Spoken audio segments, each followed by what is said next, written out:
Harry was born completely normally, a normal pregnancy and a normal delivery, and in fact a very easy delivery. He passed his 6-week checks that they had in those days and the 8-month check. He was our second child and I had absolutely no concerns about him at all until he was about a year old. And I did go to the doctor several times saying, she's not talking, she's not doing this, she's not doing that. And every time the GP, I mean, this is years ago, but the GP was just a little bit dismissive and you're a fussy mother and whatever. So I think really it's when she didn't walk until she was 18 months and I was pregnant with my next child that I began to really start to make a fuss, because she had virtually no speech at all, and what speech she did have was unintelligible. And being rather pregnant and trying to heft around an 18-month-old as well was just a little bit too difficult. And I can remember going to the health visitor and the doctor and saying he's not doing this and he's not doing that, and being told not to compare him to his older sister Tilly, who was 2 years older, that all children are different. But I sort of felt there was something just not right about him, but it was difficult to quantify until he started missing lots of the milestones. So by the time he was about 9 months old, we finally got referred to a paediatrician at the local hospital who took some blood and urine samples and told us he would be testing for metabolic disorders and that we were to prepare ourselves for the fact that our child might be handicapped. They were the words he used at the time, which came as a huge shock, actually. Even though I knew something was not right with Guy, I was sort of half expecting to be dismissed as a bit of a neurotic mother, even though I knew I wasn't a neurotic mother at the time. And it was probably a greater shock for my husband because he really did think I was just being a neurotic mother. It was a very slow process. He'd been admitted into hospital at 7 months with double pneumonia. And up until that point, we didn't really have an inkling anything was that wrong. He wasn't thriving. But he reached his 6-month milestone, so other than that, we didn't feel there was anything wrong. But after he'd come out of intensive care, which he was in for 3 days, a junior paediatrician was doing his rounds. I was the only one in the ward at the time, and he picked my son up, and the first thing he said to me was, are you and your husband related? So that was a massive bombshell.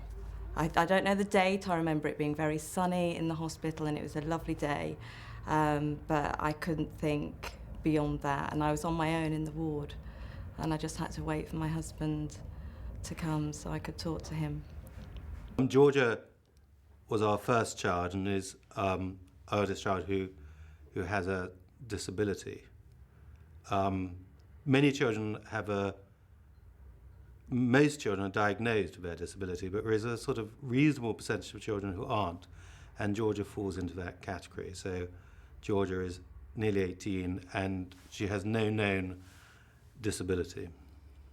By now, Harry was 20 months and had another baby by then, and I took her for an ordinary 6-week checkup.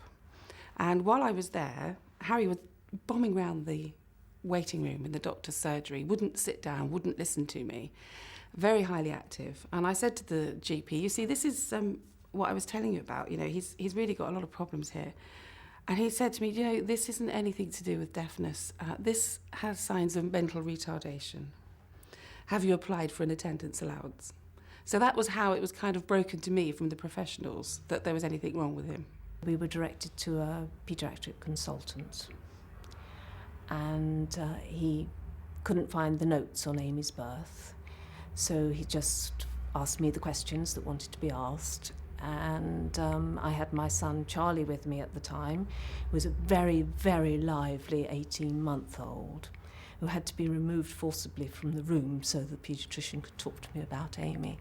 And he just said that Amy obviously had brain damage and obviously had learning disabilities and obviously would need care for the rest of her life and would have to go to one of the local special schools, and left it at that. And I just sat there in total shock, not really understanding anything at all, although knowing there was something wrong with my daughter, but not being told exactly what was wrong with her. We didn't know what a metabolic disorder was to start with, so we started looking up what they were, and when we discovered that some of these metabolic disorders meant Guy might be dead by the time he was 5, we actually didn't care what was wrong with him as long as he stayed alive at that point.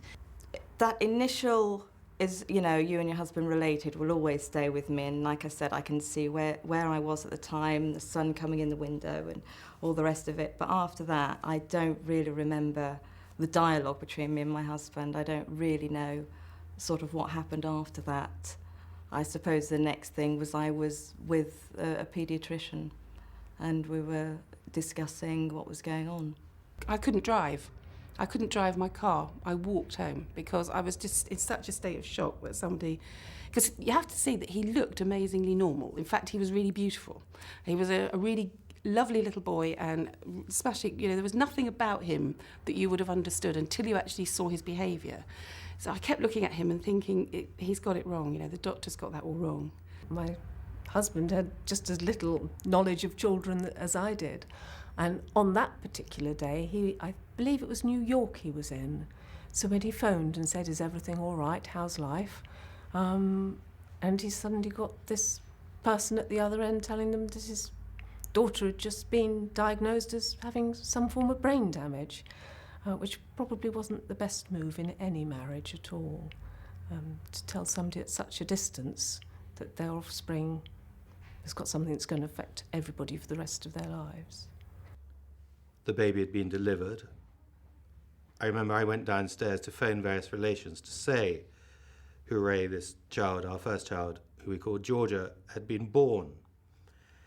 And then, because Sarah was going into the sort of special care part, having post-operative part, I actually went off to work and said I'll come back in 3 or 4 hours because I didn't really feel that I was going to be of any particular use.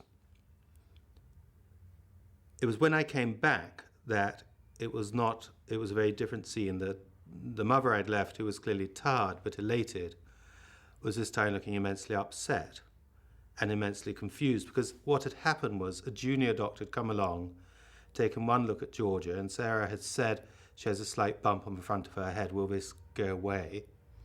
Thinking the answer is yes. And this junior doctor said, no, of course it won't, because your child has a huge range of dysmorphic features. Now, there's a sort of pause in your life at that moment. There's probably a pause in Sarah's life. But the pause is as much caused by not even knowing what the word dysmorphic was, and the constant inability over the next few years for professional people ever to talk in what might be called layman's languages, or layman's language.